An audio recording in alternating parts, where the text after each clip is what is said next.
రైతు దీక్ష అని చెప్పి నిరసన కార్యక్రమాలు చేపట్టడం ఒక విధంగా విడ్డూరంగా ఉండడమే కాకుండా దయ్యాలు వేదాలు వల్లించినట్టుంది.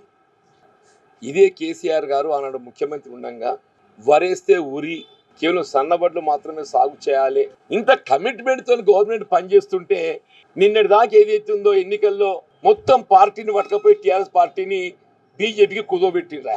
ఆ టీఆర్ఎస్ బీఆర్ఎస్ అదేందో తెలియదు నాకు బీఆర్ఎస్ పట్టుకపోయి ఏం చేసిండ్రు బీజేపీకి కుదోబెట్టి ఇప్పుడు దాన్ని ఇడిపించుకోవాలి కదా. రేపు మళ్ళీ స్థానిక సంస్థలు వస్తున్నాయి, స్థానిక సంస్థలు ఖాళీ ఆడియాలని చెప్పంటే ఈ కుదోబెట్ట పార్టీ ఇడిపించుకోవాలి కదా. ఈ కుదోబెట్ట పార్టీ ఇడిపించుకోవడానికి కోసము మేము ఏదో చేస్తున్నాం చెప్పని అనిపించుకుందామని చెప్పని రైతు దీక్ష నిరసన కార్యక్రమాలు నాకు ఆశ్చర్యం కలుగుతుంది అంటున్నాను. నువ్వు చేసిన పని మేము చేయకుండా మా తప్పు ఏదైతే నువ్వు గత ప్రభుత్వ హయాంలో నువ్వు అమలు చేసింది మేము చేయలేకుంటే you can find fault with us. నువ్వు నిన్నటి దాకా అమలు చేసిన కార్యక్రమాలన్నీ అమలు చేసుకుంటూ అదనంగా చేస్తున్నావు. ఇవాళ మేము నిన్నటి వరకు నువ్వు అమలు చేసిన కార్యక్రమాలు అన్నీ అమలు చేస్తున్నావు. ఇవాళ మేము అమలు చేసే ఉచిత రవాణా కానీ 200 యూనిట్ల వరకు ఉచిత విద్యుత్ సౌకర్యం కానీ గృహ అవసరాలకు 500 రూపాయలకి సిలిండర్ సౌకర్యమే కానీ ఇవన్నీ నువ్వు నిన్నటి వరకు అమలు చేసిన కార్యక్రమాలకు అదనంగా చేస్తున్నావు. చేసినాడే టఫ్ అని చేసిన ఎన్నిక ఏదైతుందో నిజామాబాద్ పార్లమెంట్ ఎన్నిక గతంలో ఇది భారతీయ జనతా పార్టీ ప్రాతినిధ్యం వహిస్తున్న స్థానం. గతంలో ఈ స్థానం భారతీయ జనతా పార్టీ ప్రాతినిధ్యం వహిస్తున్న స్థానం ఇది. నాకు ఒకటే నా జగిత్యాల నాకు వాస్తవంగా ప్రజా జీవితం రాజకీయంగా జన్మనిచ్చింది జగిత్యాల.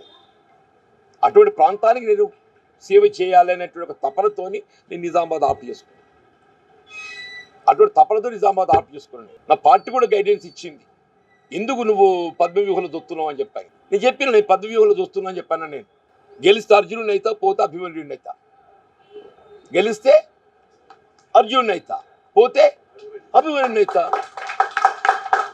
ఎట్లైనా చరిత్ర పుట్టాలని నిలిచిపోతాను నేను. ఆ రాజకీయ హోదాకు తగిన పదవి నేను కోరుకోలేను. మీరు ఇచ్చే పరిస్థితులు లేరు. నా హోదా కంటే చిన్నది కోరుకోను.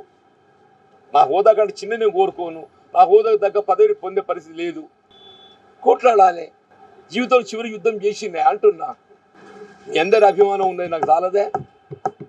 మీ అందరి అభిమానం ఉందంటున్నా చాలా. నాకు తెలుసు ఎనఫ్ ఫర్ మీ. అందరం గెలవాలనే లక్ష్యంతో కొట్లాడతాం. గెలవకున్నా కానీ ఏదో చరిత్ర నిలిచిపోతారు. అది వీరుని లక్షణం.